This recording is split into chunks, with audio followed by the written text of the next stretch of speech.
부동산 유튜브를 볼 때 가장 중요한 게 프레임의 함정에 빠지면 안 돼요. 도대체 뭘 보고 빠졌는지 뭘 보고 올랐다는 건지 이거를 명확하게 하지 않으면은 이게 평생 헷갈리는 거거든요. 하는 사람들마다 다 맞아요. 좀 떨어지고 있잖아요. 그럼 뭐가 올랐다는 거예요, 그러면?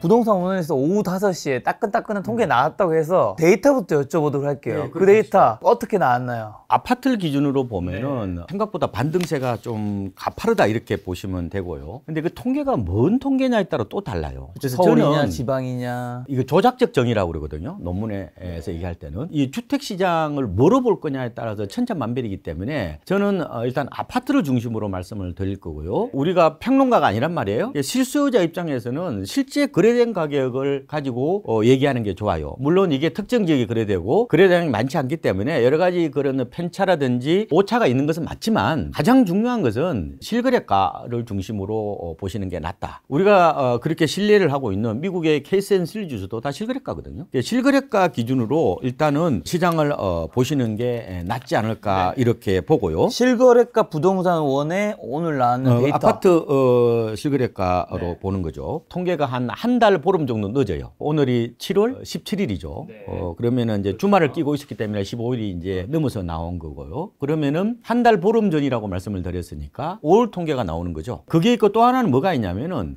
실거래가 잠정 지수도 같이 뜹니다. 이걸 같이 보셔야 돼요. 근데 대체적으로 이게 약간 아리까리하는 이런 부분, 뭐 보합수라든지 약보합수 같은 경우는 이게 잠정치가 어긋나는 경우가 있어요. 수치가 조금 높으면은 한 0.5% 정도 이상이 되면은 그 방향성은 같아요. 그래서 정확하게 제가 말씀을 한번 드려보면은 전국 아파트 실거래가가요 지난 2월부터 오르기 시작했습니다. 서울은 1월부터 올랐고요. 서울이 한 달 빨랐어요.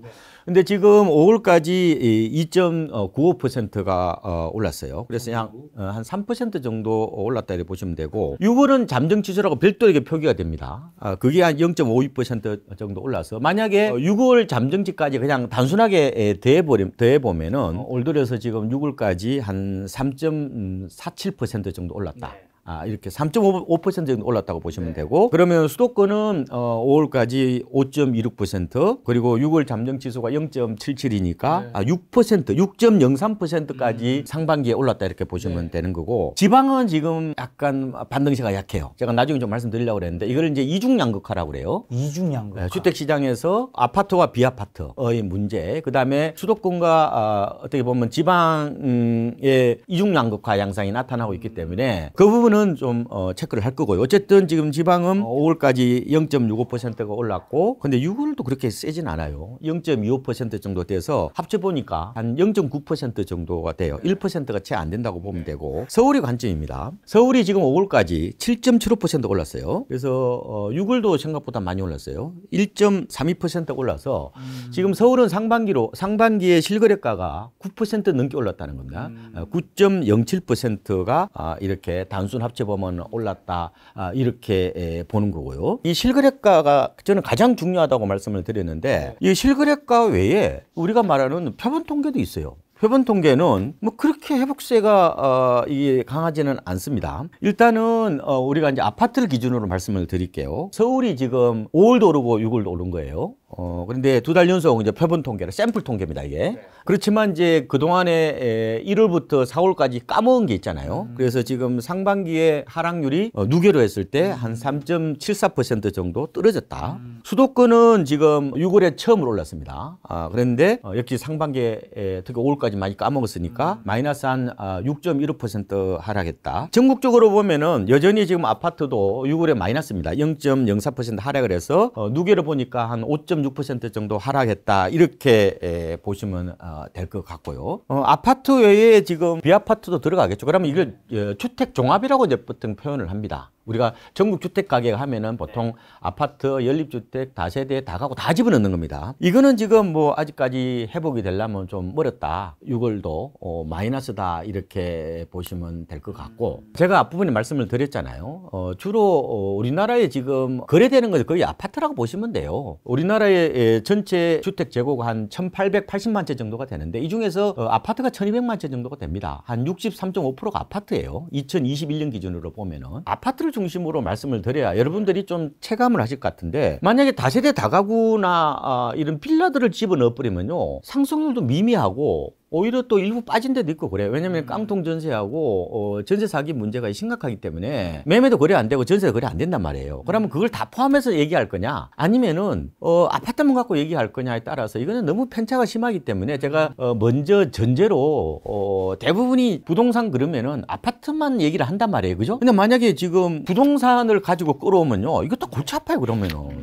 왜냐면은 그럼 토지 가격이 그럼 어떻게 되느냐? 우리나라 지금 아파트 실거래가가 2021년 10월입니다. 토지는 이거보다 1년이 늦어요. 2022년 10월에 이걸 100을 잡았거든요, 기준치가. 근데 그동안에 4개월 빠지다가 또 3개월 올랐어요. 그래가지고 지금 보니까 5월달 현재 99.9%예요. 잠시만요. 아까 전에 토지가 실거래가보다 뭐 1년 늦다라는 게요. 근데 뭐가 늦다는 거죠? 변동치가요.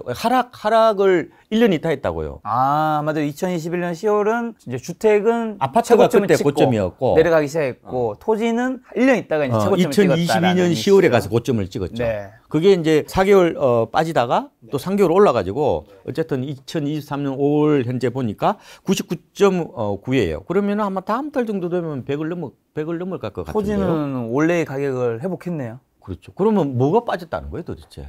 그럼 기준이 뭐냐는 거예요, 기준이. 부동산 유튜브를 볼 때 저는 가장 중요한 게 이게 프레임의 함정에 빠지면 안 돼요. 도대체 뭘 보고 빠졌는지, 뭘 보고 올랐다는 건지 이거를 명확하게 하지 않으면은 이게 평생 헷갈리는 거거든요. 그래서 이걸 이제 지록이마라고 표현하는 거예요. 그러니까 사슴을 가리키면서 말을 얘기하는 거죠. 표본 통계를 쓸 거냐, 아니면은 부동산은 땅값이잖아요. 토지를 갖고 따질 거냐, 집값 변동률을 갖고 따질 거냐, 아니면은 우리가 흔히 접하기 쉬운 아파트도 표본 통계를 갖고 쓸 거냐, 아니면 아파트에 우리가 진짜 리얼하게 느끼는 글로벌 스탠다드가 어떻게 보면 아파트 실거래가거든요. 요걸 보고 판단할 거냐에 따라서 이거는 하는 사람들마다 다 맞아요. 그래서 지금은 집값이 더 떨어져야 되는 게 맞죠. 우리가 주택 가격으로 본다면은. 좀 떨어지고 있잖아요. 그럼 뭐가 올랐다는 거예요, 그러면? 중요한 것은 내가 그래서 스탠스를 분명히 해야 된다는 거예요. 내가 평론가인지 아니면 내 집 마련 실수요자인지 구분 짓지 않으면은 맞는 말이지만 나한테 별로 유용한 되게 지표가 안 되고 도움이 안 된다는 거예요. 만약에 내가 이제 서울에 그리고 아파트를 사고 싶은 분이라면 전국에 그다음에 모든 주택 종합 그 데이터 보는 거는 의미가 없고 그거는 평론하는 사람들이 쓰는 거예요. 그러니까 내가 분명히 스탠스를 해야 돼요. 내가 실수요자인지 아니면은 그냥 부동산 학자이신지 평론하는 분인지를 명확하게 구분해야 되는데, 자기가 부동산 평론가라고 저는 착각하시는 것 같은 느낌이 든단 말이에요. 그러니까 지금 가장 우리나라에서 객관적이고 나온 이게 우리 실거래가 가장 밀집한 현장과 리얼한 어떤 그런 통계라고 할 수 있는 이 실거래가를 가지고 저는 부동산을 보시는 게 더 낫겠다. 그래서 제가 실거래가를 먼저 말씀을 드리는 겁니다. 그러면 지금 이제 수도권과 아파트를 기준으로 좀 대부분 제가 여쭤볼게요. 아무래도 아파트에 사고 싶으신 분이 많고 또 전국을 다 할 수는 없으니까요, 시간 관계상. 그럼 어쨌든 지금 매매가가 바닥 찍고 이제 오른 건 사실인 거잖아요. 상반기가 봤을 때 확실하게 올랐죠. 그러면 이제 요즘에 확실히 팽팽히 나눠지는 거는 데드캣 바운스라 보시는 분이 있고, 아니다, 이제 잠깐 오른 거다. 이제 다시 곧 떨어진다. 경기 침체, 지금 경기 안 좋아지고 있는데 사람들의 그 충격들 이제 집값에도 영향을 미칠 것이다 라고 하는 분들이 있어요. 아니, 가보지 않은 길을 어떻게 그리 재단을 해요? 그거는 점술 영역이죠. 세상에 가장 저는 어리석은 일이 전망 놓고 싸우는 거예요. 그건 가봐야 하는 건데, 다만 전체적인 어떤 그런 경향성은 좀 충분히 생각해 볼 수 있는데, 그게 과연 데드캣 바운스인지 아닌지 어떻게 해요? 그럼 데드캣 바운스면은 이렇게 오르면 안 돼요. 그러면 데드캣 바운스 정의는 없어요. 적어도 한 뭐 반짝하고 마는 거 아니에요? 데드캣 바운스가 되려면요, 잠시 오르고 말아야 돼요. 표본 통계로 또 쓸게요. 그러면 서울 아파트 기준으로 보면은 5월 셋째 주 이후에 계속 오르고 있어요. 한 2달 정도 올랐거든요, 지금요. 수도권은 6월 셋째 주도 오르는데 한 7주 정도 올랐어요. 그러니까 한 2달 정도 가까이 이제 올라가고 있다, 이렇게 보시면 되고. 그런데 전국 아파트로 보면은 보합이에요. 계속 주간 단위로 보면은. 아니 뭐 반등 시작도 안 했단 말이에요. 그러면은 이 데드캣 바운스라는 개념은 올랐기 때문에 다시 떨어진다는 거잖아요. 연립이나 다세대나 전국 주택 가격은 오르지도 않았어요. 그건 데드캣 바운스가 아니에요. 지금 하락 중이라니까요. 아니면 지금은 보합권이거나. 결국 그러면은 아파트가 올랐다가 다시 빠진다는 건데, 그러면 서울 아파트가 상반기에 오른 게 잠정 지수까지 하면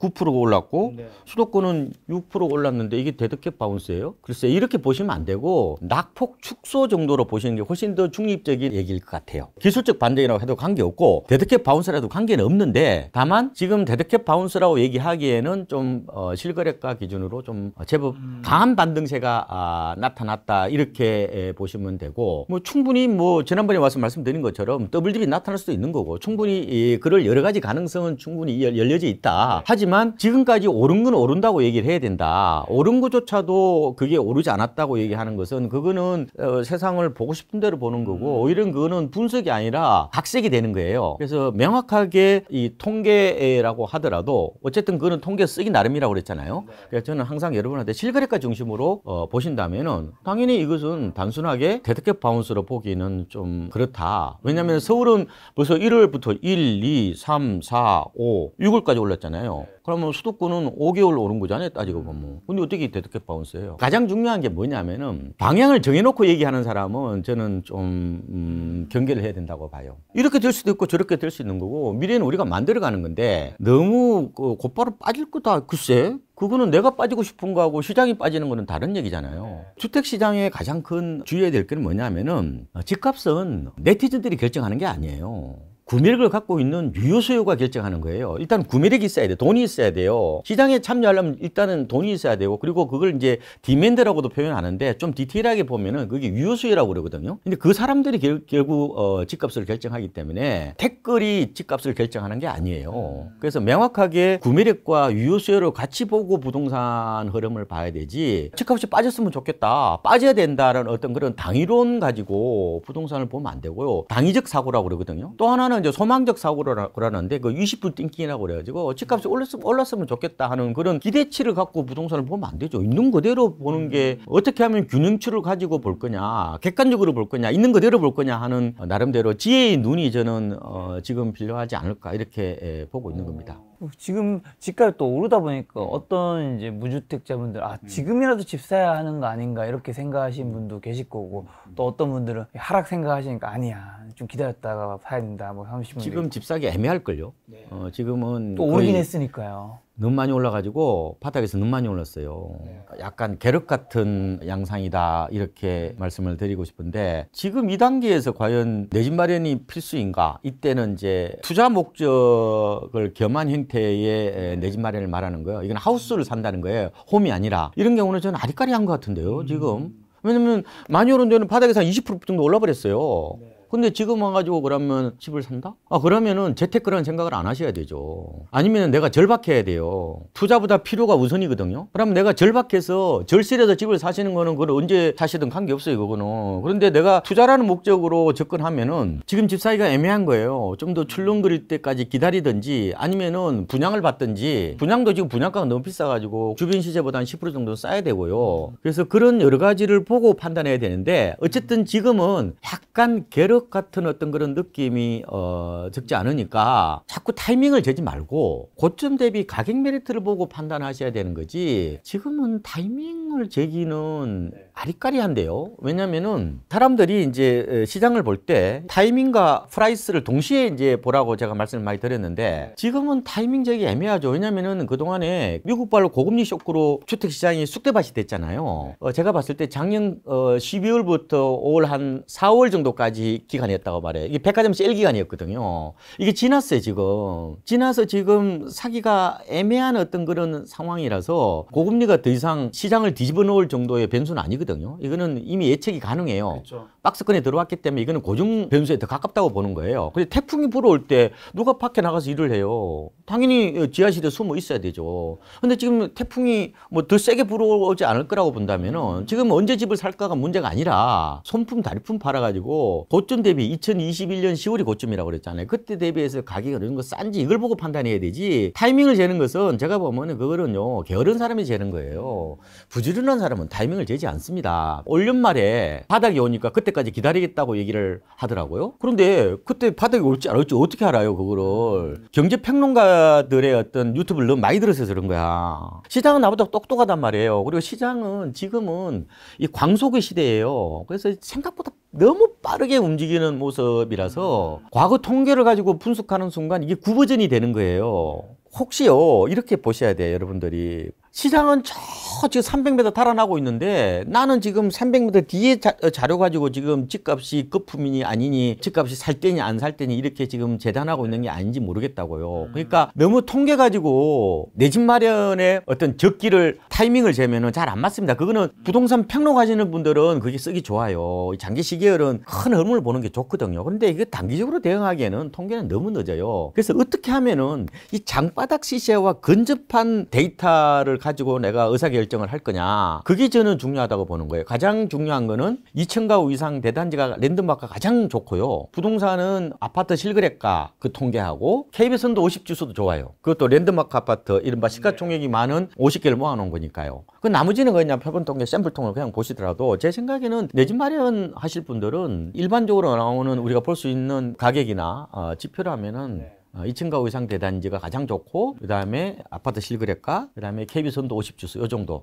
요 순대로 좀 늦거든요. 그렇게 보시는 게 더 낫지 않을까. 그러니까 내 스스로 자꾸 평론가가 됐다고 생각하시면 안 돼요. 아니면 집은 안 사셔도 돼요. 지금 내 집은 필수지만 이게 투자 목적으로 보는 아파트는 그거는 필수가 아니라 선택이에요. 선택적으로 하시려고 그러면은 허공에 떼어 있는 통계를 보지 마시고 항상 이게 장바닥, 이게 흙냄새 나는 흙냄새 나는 통계와 지표에 조금 초점을 맞추시는 게 좋아요. 특히 단기 지표는. 또 최근에 반등하는 지역은 좀 늘어나고 있다고는 하는데 이게 사실인지 좀 궁금하네요. 그렇죠. 아까 제가 실거래가 말씀드린 것처럼 벌써 뭐 서울도 반등을 했고요. 뭐 1월부터 올랐으니까. 그다음에 전국이나 수도권도 2월부터 올랐잖아요. 계속해서 지금 오름세가 나타나고 있는 거니까 강남이나 뭐 노원, 송파, 강동 이런 데가 거래가 많이 되죠. 주로 이제 이렇게 보시면 돼요. 집값이 많이 빠진 데가 거래가 많이 되는 거예요.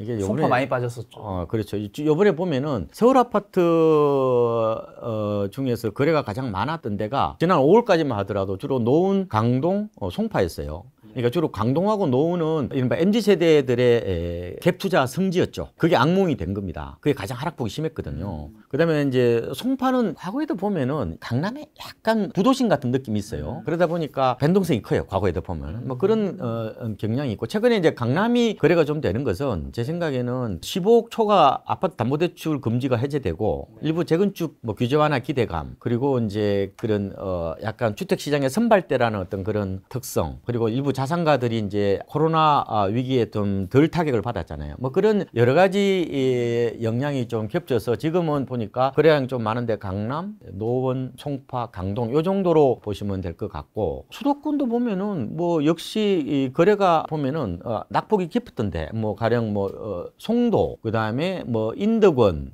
그다음에 의왕, 그다음에 저기 뭐 수원, 동탄 이런 데가 거래가 많이 되거든요. 그저 GTX하고 다 관련돼 있는 지역인데 MZ 세대들이 거기 가서 영끌 비투 갭 투자를 했잖아요. 불나방 축제를 벌린 거예요. 그러다 보니까 급격하게 하락을 했고 이 지역들이 먼저 반등을 한다. 원래 이제 갭 투자 헌트라고 제가 표현을 하는데 그 갭 투자 매물이 나오니까 그걸 또 주워 먹는 수요가 또 몰리고 이러다 보니까 시장이 좀 먼저 반등을 왔다 이렇게 보시면 돼요. 그런데 여러분들이 매매를 보시든 전세를 보시든 가장 중요한 전제가 있습니다. 작년에 집값이 아파트 기준으로 실거래가로 보면은 전세든 매매든요 IMF 이후에 가장 많이 빠졌다는 거예요. 그걸 좀 먼저 염두를 두시는 게 좋을 것 같아요. 작년에 우리나라 전국 아파트 실거래가가 17% 빠지고 서울이 22% 빠지고 경기 인천이 23% 빠졌단 말이에요. 그런데 작년에 우리나라가 소비자 물가가 5%가 올랐어요. 실질주택 가격은 맹목 하락에다가 이게 더 빼야 되는 거예요. 그러면은 서울이 그러면 작년에 22% 빠졌다고 말씀드렸잖아요. 5%를 더해버리면은 27% 빠진 거죠. 그러면은 수도권 같은 경우는 28%가 빠진 거예요. 그러니까 당연히 이게 이른바 낙폭 과대의 메리트를 느끼는 일부 반발 매수세가 유입이 된다고 이렇게 보면 될 것 같고, 뭐 최근 들어서는 이제 그 특례 보금자리론이 좀 유입되면서 반등 반등세가 좀 더 강해지는 모습이죠. 저는 상승세는 아니라고 봅니다. 저는 충분히 재차하락할 수 있다고 봐요. 그래서 상승세는 아니고 반등세라고 보면 된다. 그리고 전세도 마찬가지예요. 전세는 실거래가보다는 오히려 표본 통계 보는 게 낫습니다. 부동산은 실거래가도 전세도 나오는데 매매보다는 한 달 늦어요. 그런데 전세 실거래가는 재계약을 집어넣어요. 5%밖에 지금 못 올리도록 그렇게 돼 있잖아요. 계약갱 청구를 쓰면은. 그렇기 때문에 계약갱 청구를 집어넣은 전세 실거래가는 낙폭이 별로 안 돼요. 하락폭이 적어요. 우리가 표본 통계를 쓸 때는 샘플 통계만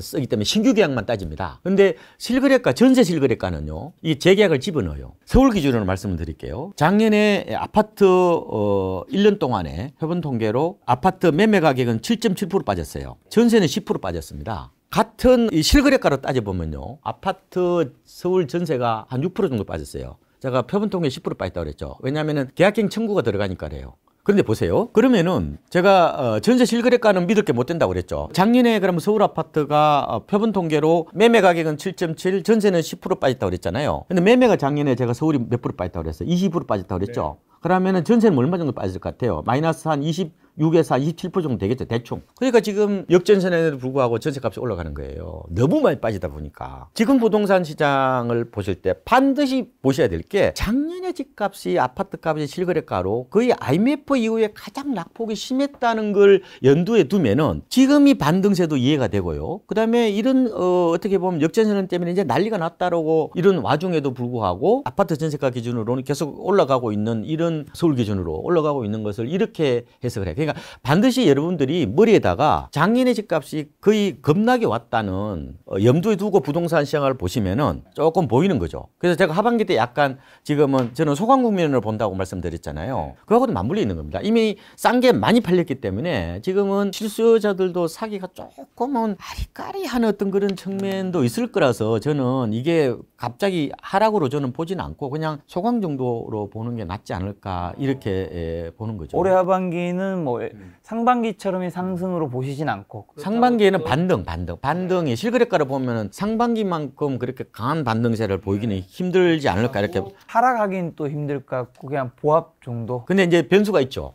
이른바 이제 PF 부실 문제, 이게 이제 일부 영향을 주는 게 아니냐, 아니면 미국의 금리 인상, 뭐 이렇게 여러 가지 변수가 있죠. 그래서 저는 하반기에 변수를 한 2개 정도로 보고 있는데요. 뭐가 있을까요? 첫 번째로는 이제 이 PF 문제 요건데요. 보니까 증권사 뭐 PF 연체율이 뭐 15%, 16% 이런 얘기를 하더라고요. 주택 시장에 아마 간접적으로 짓누를 수 있는 어떤 그런 측면은 있어요. 근데 주택 시장하고 직접적인 연관은 없습니다. 사람들이 PF 문제 부실이 이게 터지면은 어디까지 터질지는 모르죠. 근데 이게 좀 심각해지면은 기존 아파트를 건드리는 게 아니냐, 이렇게 얘기하는데 그거하고는 관계없어요. 그거는 파생적으로 나타나는 거예요. PF 문제는 공급자 시장에 대한 얘기잖아요.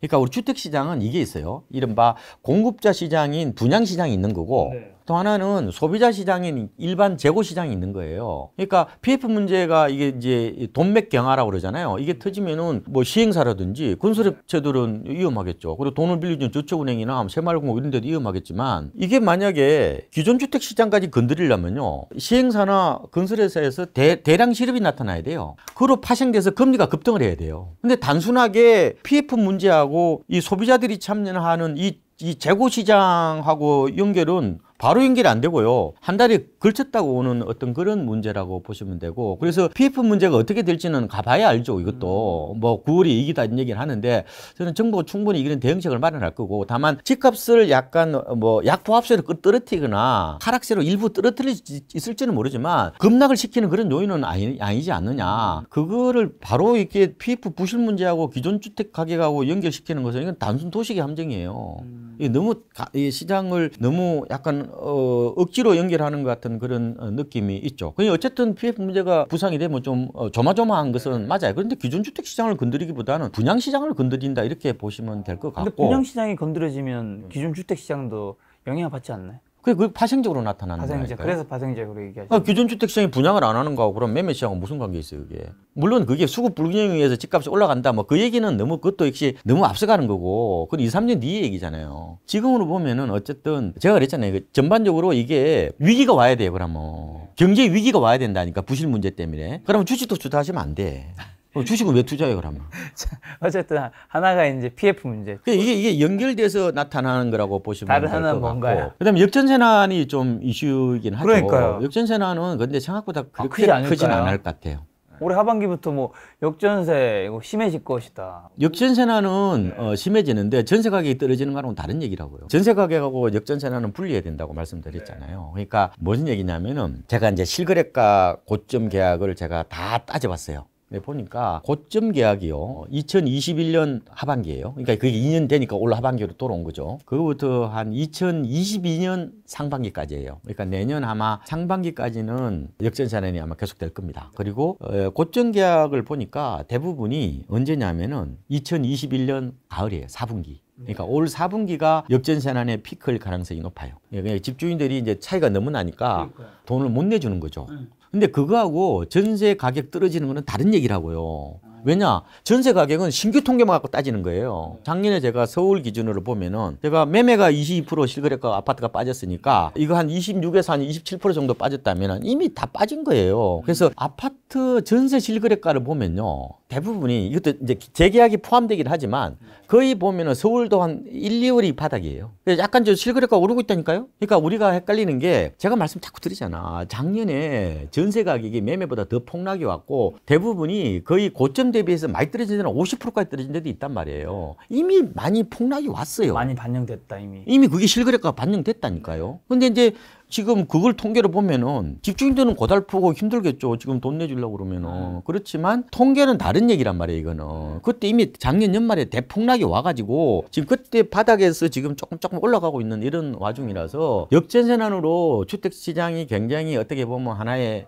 짓누르는 어떤 그런 측면이 있겠지만 저는 약간 역전세난은 좀 과장돼 있는 것 같은 느낌이 좀 있어요. 그 내줄 돈이 없어서 집을 팔아야 하는 경우도 있지 않을까요? 있기는 있는데 근데 그 부분은 어떤 사람들이냐면은 갭 투자를 해가서 여러 채 사는 사람들 주로 이제 파이어족이라고 그래가지고 집을 다 여러 채 사가지고 전세 끼고 그 갭 투자했던 사람들 그런 사람들은 아마 일부 내놓을 수밖에 없을 거예요. 그런데 이번에 이제 우리가 정부가 최근에 그게 나왔잖아요. 전세 보증금 반환 대출 그게 이제 나왔잖아요. 그게 이제 그 동안에 DSR로 안 보고 이제 DTI 그죠? 60%까지 대출을 해준다는 건데 그게 약간은 갭 투자한 사람들한테는 저는 숨통 튀는 효과가 있다고 봐요. 근데 그게 무자본 갭 투자자들은 그 대출을 활용해서 이게 피해 나가기 어려워요. 그런데 잘 생각해 볼게요. 여러 가지가 있는데 만약에 이제 전세 세입자를 못 구했어요. 못 구하겠죠. 전세 가격이 너무 많이 떨어졌으니까. 그러면은 일단은 이 집주인은 은행에서 일단은 반환 자금을 신청을 해요. 그러면 세입자가 없다고 보는 거예요. 그래놓고 여기에 담보대출을 설정합니다. 그러고 나서 이 차액을 누구한테 주냐면 세입자한테 줘버려요. 바로. 지금은 갭투자자는 이거를 시간 벌게 하면 되는 거예요. 이자만 내면 되는 거예요. 그러면 전세값이 오르거나 아니면 자기가 딴 데서 좀 목돈이 마련할 때까지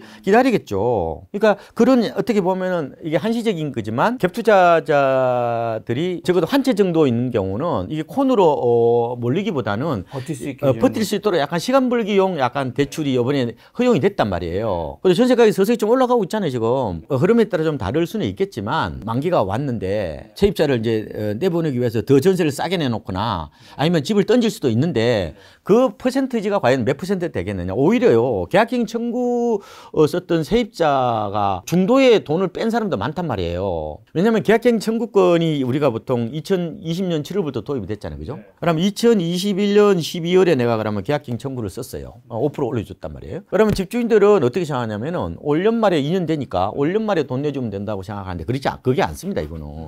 이거는 묵시의 계약하고 같은 거예요.